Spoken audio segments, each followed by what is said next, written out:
I'm running for city limits over here in the 17th district. I'm with my buddy Joe Liptak. We're a two-man team. We're campaigning against everybody. We're asking everybody to surrender. How about it, Joe? Yeah, you better believe it.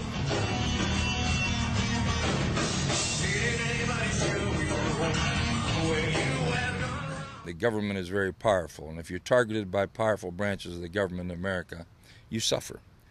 A lot of people don't want to believe that. They don't believe that until their life and their freedom is in jeopardy. I could have had a pardon. All I had to do was ask for it and say that I was guilty of the crimes that they convicted me of. And I told them to shove it up their ass. Excuse my mouth. Credit for that. That's all right. You keep your pardon. I wasn't guilty. And now, keep this in mind. No physical evidence against Jim Traficant. I want to say this to you. Oh, I read both of those books. For the learned person that's listening to this, being the #1 target of the Justice Department and the IRS since 1983, he came out of trial, a 6-year investigation of me. $15 million to the taxpayers. That's what it cost them. Over 250 federal agents following me around. All the time that our World Trade Center and Pentagon were being attacked, they were following Jim Traficant.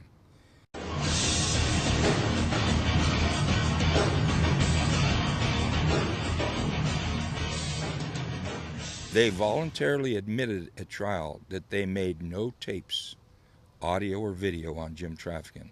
Now, if you believe that, then I've got some swampland in Florida. And the reason is very simple. It's like a former Secret Service guy, Mike Robertson, said. Traficant committed no crimes. And he could have used all their boxes of tapes against them. They're all exculpatory. And that's where it is. And now it's coming out to pass, where several people admitted they were pressured to lie. Several admitted to others confidentially that they lied. The government wouldn't allow their testimony. Now a juror is very upset because he wasn't able to hear the testimony of those people. So here you have a man that was convicted, if I were guilty of those crimes, with no evidence. Well, how about the FBI? Unbelievable. Well, I wasn't locked out politically. I was put in prison. They couldn't have beaten me with a gun. Now they redistricted here. I have no money. They keep me off the ballot with a funny count. There's only 7 weeks left with no campaign fund. So they did a pretty good job on me. And we've got a corrupt system. I was the #1 target in the country, the Justice Department, the Internal Revenue Service, and American-Israeli Public Affairs Committee. I brought home John Deminick from Israel. I proved he was innocent, and they've hated me ever since. And they finally put me in prison. They have a stranglehold on it. I said that on the Greta Van Susteren show when I got out. I was probably the hottest interview in the country. But when I made that statement, you didn't see me on TV no more. I believe that Israel has a powerful stranglehold on the American government. They control both members of the House and the Senate. They have us involved in wars of which we have little or no interest. Our children are coming back in body bags. Our nation is bankrupt over these wars. And if you open your mouth, you get targeted. And if they don't beat you at the poll, they'll put you in prison. All right, explain to me what you see as, why you target or why you have a grudge against the Israelis. The grudge is not necessarily a grudge. It's an objective assessment that no one will have the courage to speak about. They're controlling much of our foreign policy. They're influencing much of our domestic policy. Wolfowitz, as Undersecretary of Defense, manipulated President Bush #2 back into Iraq. They pushed definitely to try and get Bush before he left to move into Iran. We're conducting an expansionist policy of Israel, and everybody's afraid to say it. They control much of the media, they control much of the commerce of the country, and they control powerfully both bodies of the Congress. They own the Congress. Are you an anti-Semite? No, I'm not. That's exactly what they're going to say, and I expect that. What I am is an American. And you see, I think America comes first, and we have a one-sided foreign policy in the Mideast. But when I made that statement, you didn't see me on TV no more. Now let's just think about how powerful they are. Look at all the talk show hosts. Some are very conservative, some are very liberal. They're diametrically opposed on every issue, but they all sing out of the same hymn book on Israel because they control our government. They control our media. They control the finances of this country. And I'm not anti-Semite. I'm not against Israel. I think Israel, in their aggressiveness, is going to end up hurting their country in the long run. But America has gone too far now. We haven't been objective in the Mideast. We've invited and we have in fact imported terrorism to our shores over our policies. This whole apparatus to push this notion that 9/11 was Al-Qaeda. I really don't want to get into all that except to say this. The more I read about it, the more troubled I am. On or about the time that 9/11 occurred, I was beginning to get a lot of information about 9/11. The next thing you know, I was indicted and hauled away. But there's some real questions I have on building number 7. There's some real questions I have on building number 7. Some real question I have on the volatility of jet fuel and being able to cause such structural damage to such steel girders. And I just have some real doubts. And from my people will say, Jim, you're just so negative about the government that you're always looking for the dark side of it. And really, I'm not. But there's some real troubling questions about 911. So as an old sheriff, I always looked at an incident from one angle. Who benefits? And I'll tell you something. I don't like what I see, and I'm reluctant to even say what I see because I've been branded so damn bad. I'm like a Texas steer.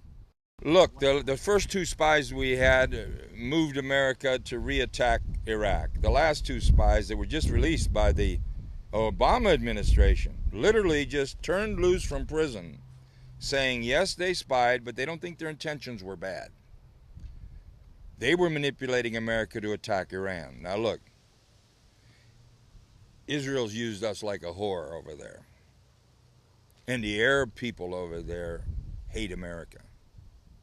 It's just a matter of time till our policies started to import these tragedies. How could they fight? They're like the old Indians. Well, that assumes they did it, though. Let's say this. I'm not assuming anything. Let's say this. How could the Indians fight cannon and repeating rifles with bows and arrows? So they had to become terrorists. That's assuming they did. Kill you in your street, kill you in your sleep, attack you, surprise you, ambush you. You don't still think that, though, do you? The Vietnamese and the Japanese would have come over here and done the same thing. Hear me, though. Hear me. These nations that are bitter against America, they have no military might. They have only one way to fight. And the only way they have to fight would be through terrorist acts. But I think some of these terrorist acts might just be perpetrated by other people who want to see America then retaliate against the so-called terrorists. So I have my doubts about this whole thing. I always look to see who benefits. And I have one thing. Israel has certainly benefited over there. Now, what's next? Lebanon's whacked.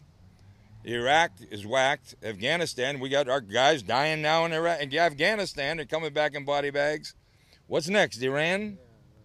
Syria? Is there going to be anything left?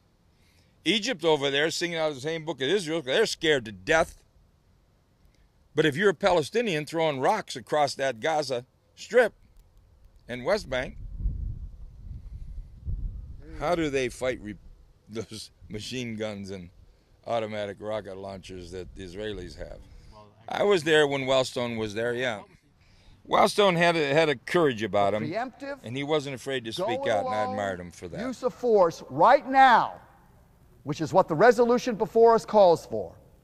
In the midst, you got to be very careful. The government is very powerful, and if you're targeted by powerful branches of the government in America, you suffer. Could be a very costly mistake for our country. A lot of people don't want to believe that. They don't believe that until their life and their freedom is in jeopardy. It's just the policies have gone wrong. It says the Congress shall coin the money, and we don't.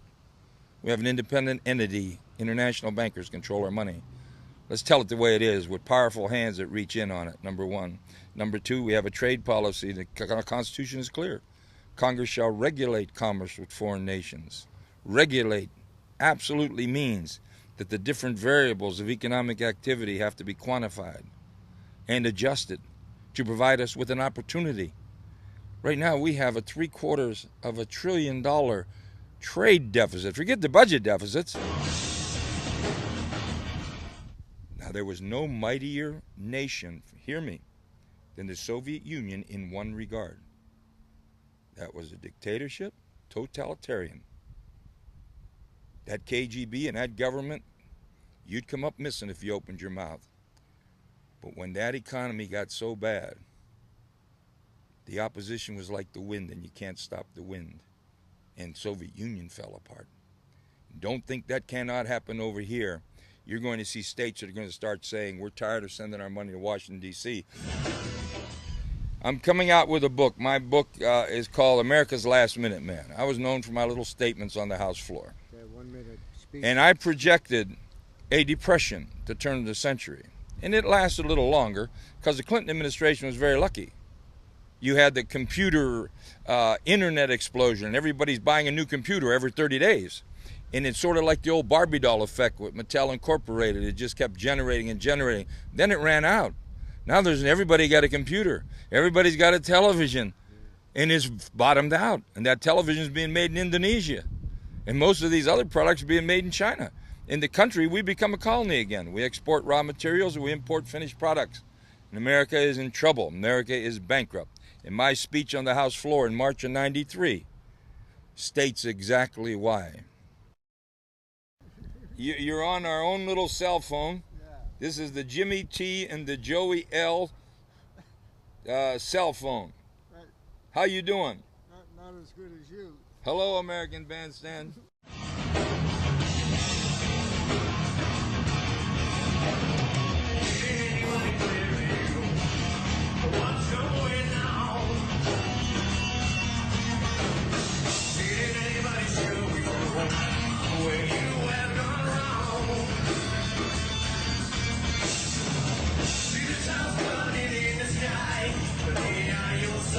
They all sing out of the same hymn book on Israel because they control our government. They control our media.